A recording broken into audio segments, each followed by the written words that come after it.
கூட்டத்துல கூட தனிப்பட்ட முறையில் அண்ணாமலை நேர்மையான மனுஷன் தான். அவரெல்லாம் மாற்றத்தை கொண்டு வந்து விரும்புறாருன்னு நான் பதிவு, அது உளமாற பதிவு பண்ணிட்டு வந்தேன். எங்க தலைவர் வந்து உங்க மேல ஒரு பெரிய நல்ல மரியாதையில இருக்கிறாரு.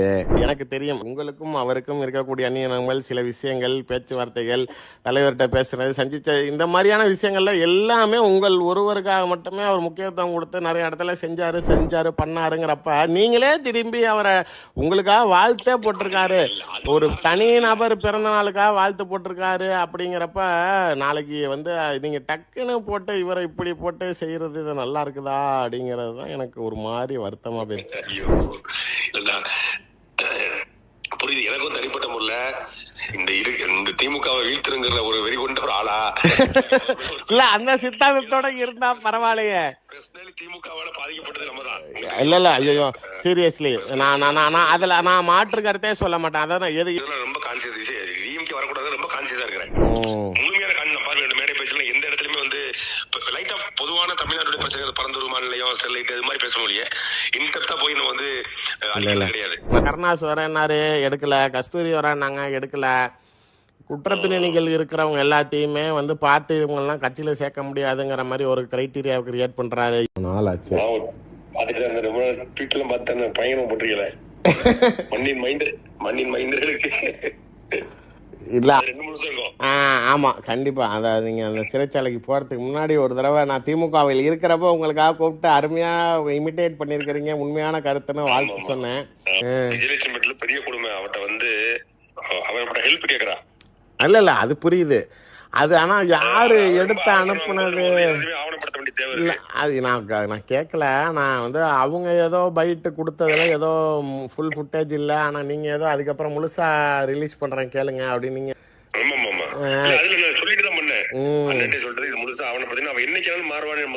இல்ல அது அதான் கேட்கலான்னு இல்ல. நீங்க நல்லா இருந்தீங்க, இல்ல நீங்க நல்லா இருந்தீங்க தலைவர்கிட்ட.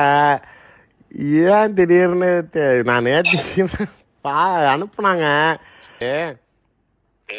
இல்ல கோயம்புத்தூரில் டம்மி வேட்பாளரை போட்டிருக்காங்க, பர்பஸ்ஃபுல்லா வேணும்னே அவர் ஜெயிக்க வைக்கணும். அப்படிலாம் என்னங்க செய்யறாங்க நீங்க? உங்களுக்கு அதாவது எனக்கு தெரிஞ்சு எங்க தலைவர் வந்து உங்க மேல ஒரு பெரிய நல்ல மரியாதையில இருக்கிறாரு. அது உங்களுக்கே தெரியும்.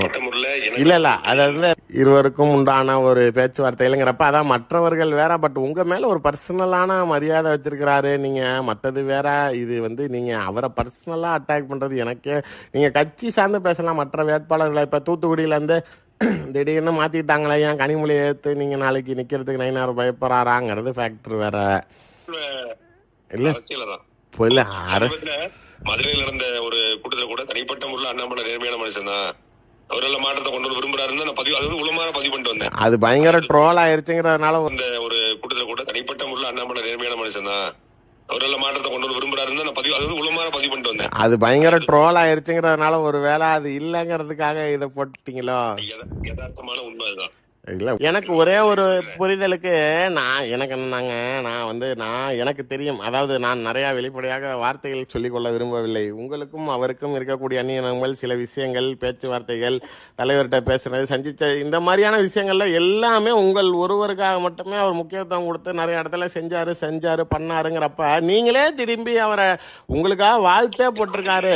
ஒரு தனி நபர் பிறந்த நாளுக்காக வாழ்த்து போட்டிருக்காரு. அப்படிங்கிறப்ப நாளைக்கு வந்து நீங்க டக்குன்னு போட்டு இவரை இப்படி போட்டு செய்யறது இது நல்லா இருக்குதா அப்படிங்கிறது தான் எனக்கு ஒரு மாதிரி வருத்தமா போயிடுச்சு.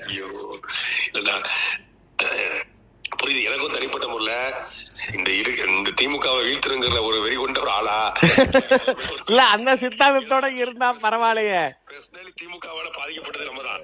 இல்ல ஐயோ சீரியஸ்லி நான் அதுல நான் மாற்று கருத்தே சொல்ல மாட்டேன். அதான் எது ரொம்ப கான்சியஸ் டிஎம்கே வரக்கூடாது, ரொம்ப கான்சியஸா இருக்கிறேன்.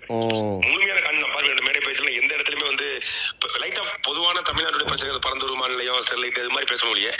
இன்டெப்தா போய் நம்ம வந்து கிடையாது. நமக்கு திமுகங்கிறது வெஞ்சன்ஸ் ஆயிடுச்சு. அவனை வீழ்த்தணுங்கிறது வந்து இப்ப எனக்கு அதேதான். என்னன்னா மக்கள் இத்தனை வருஷம் கூட இல்லடா, உங்களுக்காக உழைச்ச இல்லடா, என்னையே நீங்க தூக்கி போட்டீங்களடா. இல்ல ஒரு சிம்பிள் காண்டு இவனால என்ன செய்ய முடியும்? இல்ல அப்படிலாம் கிடையாது. இல்ல ஒரு சிம்பிள் காண்டு இவனால என்ன செஞ்சிட முடியும்? இவனை மிரட்டிட முடியும், இவனை இதை செஞ்சு அடக்கிட முடியும். அப்படிலாம் கிடையாது. அதான் அப்படிலாம் கிடையாது. வா பாத்துக்கலாம். நீயா நானா செஞ்சிருவோம் வா. அது அறியாதங்கிறத வச்சிருக்க. அதாவது நீங்கள் முன்ன மாதிரி பிஜேபி மாதிரி யார் வேணா வந்துட்டு போகலாங்கிற மாதிரி தலைமை இன்னைக்கு இல்லை. இன்னைக்கெல்லாம் வந்து ரொம்ப கேட்டகரைஸ் பண்ணி எடுக்கிறாரு. இப்போ கருணாஸ் வரேன்னாரு, எடுக்கலை. கஸ்தூரி வரேன்னாங்க, எடுக்கலை.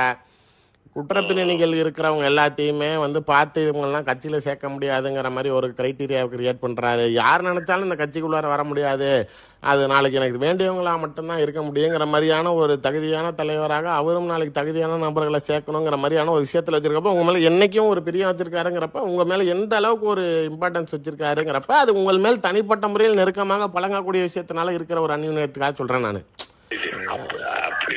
இல்ல இல்ல அது நோக்கம் இல்லைன்னு நீங்க சொல்லலாம். பட் அது பார்வையாளர்கள் பார்வையில தானே இருக்குது. அது என்ன எந்த கண்ணோட்டத்துல கொண்டுட்டு போக போகுதுன்னு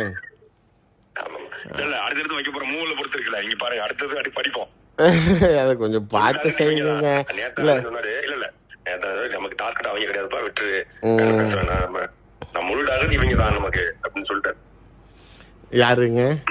அண்ணன் அண்ணன் திமுக தான் அண்ணன் தலைவரை சொல்லிட்டாங்களா? ஆமா ஃபுல் டார்கெட் திமுக தான். நான் சொன்னேன் இந்த மாதிரி காலைல வீடியோ போட்டு எதுக்கு போட்ட, எதுக்கு அவனை போட்டு அடிச்சுக்கிட்டு அது அவருக்கு தெரியாது. வீடியோ போட்டு தெரியாது காலையில. இல்ல நான் எனக்கே தெரியாது, நான் எதிர்பார்க்கவே இல்லை உங்ககிட்ட இருந்து இந்த மாதிரி ஒரு டெலிவரி ஸ்டேட்மெண்ட் வரும். இதனால நாளைக்கு இது விட்டுருங்க, இனி பாத்துக்கோம். சரி இல்ல நீங்க வேற எங்க அடிச்சாலும் பரவாயில்ல, இங்கிட்ட கொஞ்சம் தொடாம இருந்தீங்கன்னா எங்களுக்கு கொஞ்சம் நிம்மதியா இருக்கும். 100 விழுக்காடு நீ சொல்லிட்டீங்கல்ல, 100 விழுக்காடு நடக்குது பாத்துக்கிறேன். சரிங்க சரிங்க. நான் கமிட்மெண்ட் கொடுக்க மாட்டேன், கொடுத்த 100 அது இனிமேல் அது டாபிக் இல்ல, விட்டுருங்க. சரிங்க, நன்றி நன்றி நன்றி. ஏங்க அது சீரியஸா நீங்க மனசாட்சி பொதுவா ஒத்துக்கணும். அது எங்க மேல தப்பு இல்ல. நீங்க டக்குன்னு எங்க மேல அந்த இடத்துல அடிக்கிற பேச்சு நீங்க கொஞ்சம் கூடயே இருக்கிறத கூடயே சுத்தறியே செவ்வாழா ஏதாவது ஒரு வார்த்தை சொல்லிருக்கலாம். அரசியலா அது அப்படிதான் கிளைம் பண்ண முடியும். நீங்க வந்து நாங்க சின்ன தொழில் யாராவது சொல்லுவாங்களா? எல்லா அரசியல கிளைம் பண்ணது ஏங்க அதுக்கு ஏங்க எங்களே போட்டு ஊருக்காக்குறீங்க? உங்களுக்கு எல்லாருக்கும் நாங்க தான் பிஜேபி தான். கொஞ்சம் பார்த்து செய்யுங்க இனிமேட்டு. பாத்துக்கோ இனிமேல் இல்ல பாத்துக்கோன்னு சொல்லிட்டு அப்புறம் நீங்க உங்ககிட்ட சொல்றது அவர்கிட்ட சொல்ற மாதிரி தான் சொல்லிருங்க. ரைட்டு சந்தோஷம். சரி பொலிட்டிக்கலி பிரஷர் அவருக்கு இனிமேல் இது பண்ண மாட்டேன்னு சொல்லிட்டு. சரிங்க சரிங்க நன்றி.